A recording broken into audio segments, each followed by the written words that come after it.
C'est quoi ce grand bâtiment, maman? C'est une merveille de notre patrimoine. Tous ces vieux trucs, c'est de l'argent dépensé pour rien.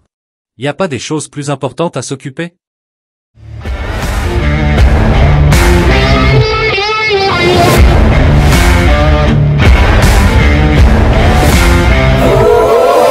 Très prochainement, Notre-Dame de Paris va rouvrir ses portes après plusieurs mois de travaux. La renaissance au centre de la capitale de cet édifice religieux doit-il être vu comme une chance pour nous tous ou un affront pour la communauté athée? Les impôts des Français sont-ils faits pour subventionner un bâtiment religieux? D'un point de vue légal, Notre-Dame de Paris, depuis la loi de séparation de l'Église et de l'État, est sous la protection, au titre des monuments historiques, des pouvoirs publics. Je vous donne mon avis et ma position qui n'est pas forcément partagée par l'ensemble des athées, des agnostiques et apostats. Je ne représente personne d'autre que moi. Tout bâtiment historique doit être protégé, entretenu, conservé dans le meilleur état possible. Pour moi, Notre-Dame de Paris a autant d'importance que le château de Versailles. Je ne suis pas royaliste mais républicaine convaincue, mais malgré tout, je reconnais dans le patrimoine légué par la royauté, une richesse culturelle à conserver. Je sais que ce patrimoine a été construit avec les impôts et la sueur des Français de l'époque, pour le plaisir d'un roi et des quelques nobles qui l'entouraient. À présent que ce somptueux bâtiment est là, et qu'il fait rayonner la France dans le monde, je trouverais absurde de le détruire par simple idéologie nihiliste. Comme je trouve dommage lors des révolutions, que ça soit en France ou ailleurs, tous les incendies et les saccages des biens. Non seulement cela ne sert à rien, mais cela détruit le patrimoine commun et les plus pauvres ont bien souvent que celui-ci. Une polémique est apparue lorsque le président de la République, M. Macron, a imaginé faire une allocution au sein de Notre-Dame pour le jour de sa réouverture. La cathédrale étant un édifice religieux, il est évident qu'un homme politique n'a pas le droit de s'y exprimer. Toutes les enceintes religieuses sont hors du champ de la République, car on y admet des choses comme la séparation des hommes et des femmes, on y interdit l'accès à certains sous des critères discutables, on y entend des propos plus que choquants comme l'infériorité des uns par rapport à d'autres, on y insulte ceux dont l'orientation amoureuse dérange, on y pratique des mutilations sexuelles barbares sur des nourrissons ou des jeunes enfants lors des circoncisions. On y proclame essentiellement des textes d'un autre temps à la morale dépassée. Dans ces lieux sont débités sans contradiction des absurdités, comme une mer qui s'ouvre en deux, un homme qui marche sur l'eau plutôt que de s'y baigner, ou qu'un bédouin va visiter la lune sur une bourrique. Voilà pourquoi un président de la République devrait s'abstenir d'apparaître au repas du CRIF, à la cérémonie de la rupture du Ramadan ou à une messe. Bien sûr, il peut se rendre à des obsèques religieuses d'une personnalité ou d'un proche. Mais dans ce cas, aucune allocution ou prise de parole. Avoir un président de la République courtiser une communauté est simplement scandaleux. En France, beaucoup de mes concitoyens croient à l'astrologie. C'est une lubie pas plus folle que celle de la croyance en un barbu perché sur un nuage. Voit-on le chef d'État se rendre au salon de l'astrologie pour autant? Aucune des croyances est moins respectable que l'autre. Si nous acceptons que des gens invoquent Allah, Yahvé ou Jésus, l'État par le truchement de son représentant ne devrait pas avoir plus de considération pour ceux-ci que pour ceux qui pensent que les astres exercent une influence sur leur vie. Je n'ai pas besoin de voir celui qui nous représente aller solliciter les bonnes grâces des prêtres, rabbins ou imams. Je comprends bien que les hommes politiques cherchent à recueillir le plus de voix possible, puisque c'est l'essence même de la démocratie, mais ils n'ont pas à courtiser des groupes religieux qui bien souvent considèrent les lois divines comme supérieures aux lois humaines. Il suffit de voir les sondages réalisés auprès des jeunes Français musulmans. Mais ne croyez pas que penser que la loi de Dieu est au-dessus de celle des hommes est réservée aux musulmans. Si leur doctrine affirme que la femme est une éternelle mineure qui n'a le droit qu'à la moitié de l'héritage de son frère, pensez aussi aux chrétiens qui interdisent la prêtrise aux femmes. N'est-ce pas là une discrimination de genre? Arrêtons-nous une minute sur ce point.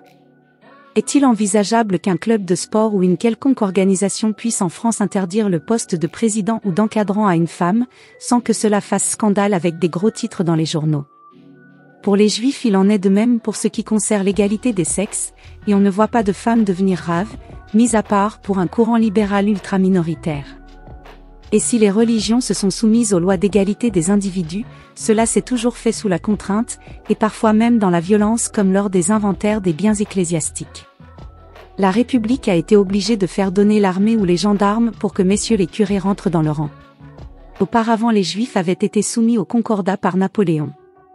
Un homme avec lequel il semblait difficile de discuter, surtout quand on représentait qu'un tout petit nombre d'individus.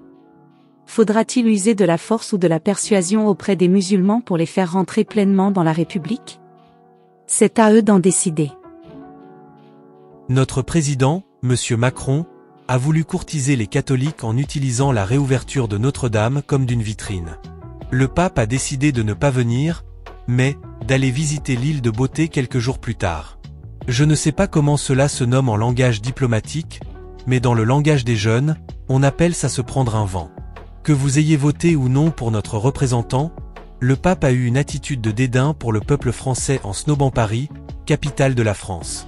C'est très clair, c'est un affront qui nous est fait. Nous voyons ici deux pouvoirs qui s'affrontent, l'un légitime, même s'il n'est pas votre choix, l'autre qui a la légitimité du représentant du Père Noël.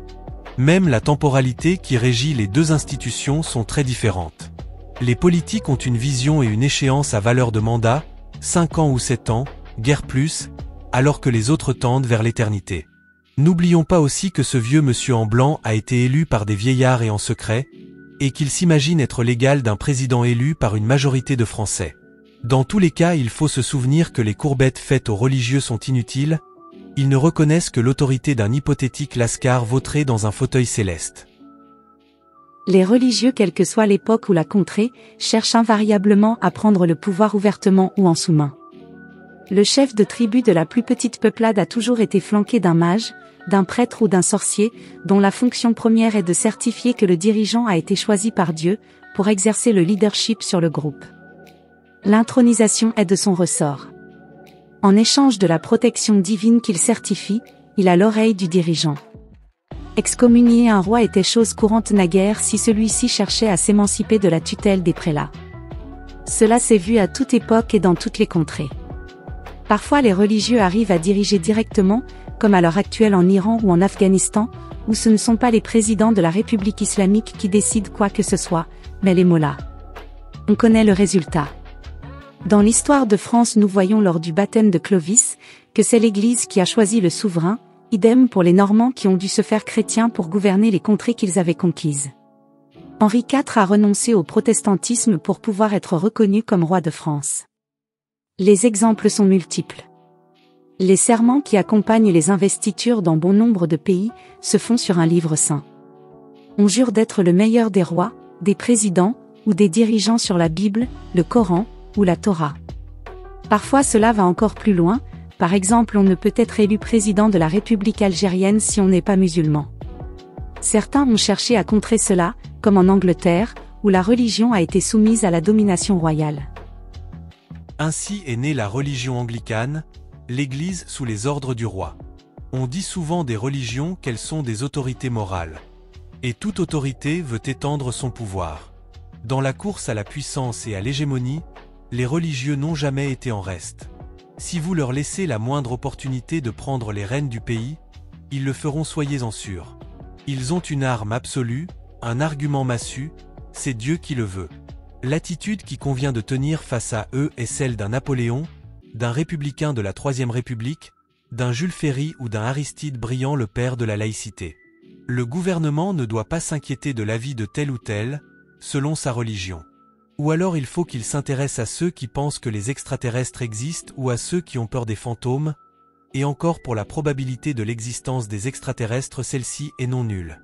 Si j'ai un conseil à donner à nos politiciens, c'est de fermer la porte à tous les religieux. Que ce soit la LFI qui courtise les musulmans intégristes en espérant que ce vote communautaire leur soit acquis, alors qu'ils défendent bec et ongles les lubies des groupes LGBT. Ils pensent pouvoir mélanger durablement l'huile et le vinaigre. Une partie de l'extrême droite flatte les cathos traditionalistes cherchant à recréer une France chrétienne fantasmée et hégémonique. Le centre lui rêve de capter le vote juif et les bourgeois versaillais qui tous les dimanches vont à confesse. Ils imaginent qu'ils manipuleront les religieux, alors que ce sont eux qui les mèneront. Monsieur Macron, votre place n'est pas à la chaire pour prêcher, mais à votre bureau pour résoudre les problèmes des Français. Ce qui est le plus bête dans cette affaire, c'est que la polémique créée par le politique nuit à l'unité du pays. C'était là l'occasion de célébrer le génie des bâtisseurs d'autrefois et de réunir, malgré le symbole religieux de cet édifice, le peuple français autour d'un héritage commun. Il fallait mettre en avant notre histoire et non pas chercher à tirer la couverture à soi. À l'heure où des tensions sont visibles entre les communautés, à cause du fait religieux comme on dit de nos jours, il aurait fallu faire peuple et unité. On s'est souvent moqué de la célèbre phrase enseignée dans les écoles, « Nos ancêtres les Gaulois ». Cette phrase était ridicule si on la regarde d'un point de vue génétique. Nous avons tous du sang gaulois, romain, germain, anglais, normand, burgonde et tant d'autres mélangés, mais c'est ce mélange qui vous fait un Français. Dire à un petit enfant d'émigré, nos ancêtres les Gaulois, c'est le faire entrer dans la grande famille des concitoyens. Il ne faut pas refuser de voir les différences, mais il ne faut pas se limiter à celles-ci. Sa peau est plus foncée que la vôtre et alors.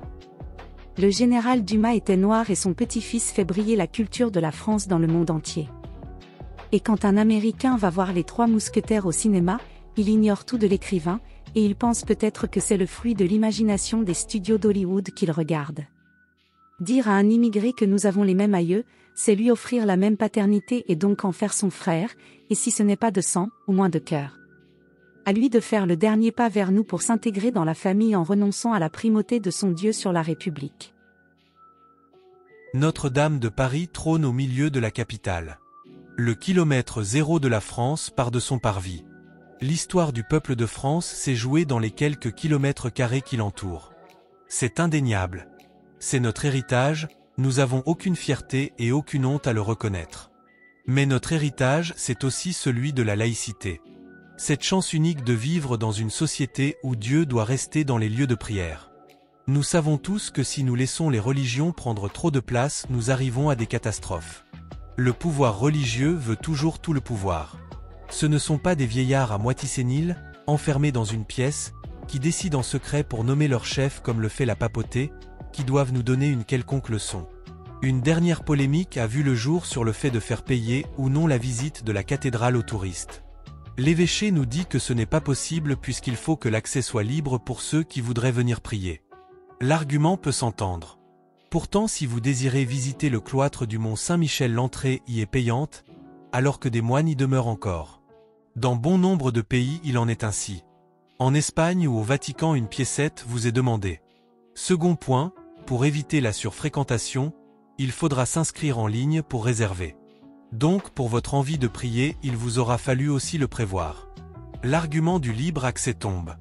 La solution est pourtant simple. Réservez une ou deux chapelles latérales pour les fidèles. Cela se fait partout. Pour ce qui est de l'entrée libre mais avec réservation, on voit ici tout le génie français. C'est gratuit, mais on crée une structure qu'il faudra bien financer d'une manière ou d'une autre. Un manque à gagner et un déficit en même temps, on est fort. Il se peut que notre balance commerciale avec les pays de nos chers visiteurs soit excédentaire et que l'on ne m'ait rien dit. Réjouissons-nous de la réouverture de la cathédrale, mais n'oublions pas la tyrannie que l'Église a été durant de longs siècles. Pardon pour la qualité de certaines images, mais les droits sont hors de ma portée financière. Cette semaine, j'avais prévu de vous inviter à regarder la chaîne de Yakov Laposta Feuge. L'une de ses dernières vidéos était sur la journée d'un jeune garçon juif, avec toutes les contraintes qu'il subit, une vidéo formidable. Sa chaîne est en sommeil et ses vidéos sont supprimées depuis quelques jours. Il a décidé d'arrêter. Certains pensent que c'est facile quand on est à Jérusalem d'être un apostat du judaïsme. Ils se trompent. Comme dans tous les pays où la religion fait loi, sortir du rang est très difficile.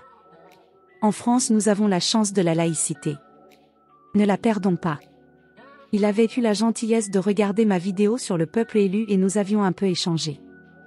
Merci Yakov pour le travail et à bientôt j'espère. Avant que d'autres chaînes disparaissent, soutenez-les. Et pas simplement la mienne. Nous n'avons ni journaux, ni radio, ni télévision pour faire vivre l'athéisme. Et sur les médias comme YouTube, nous sommes insignifiants alors que nous sommes nombreux dans la vraie vie. Environ un tiers des Français répondent être non religieux, et presque un autre tiers athée. On obtient donc 63% de Français qui ne s'identifient à aucune religion contre seulement 37% de Français religieux et nous n'avons pas de voix. Une fois de plus j'ai blasphémé, et j'espère que cela n'est pas la dernière fois.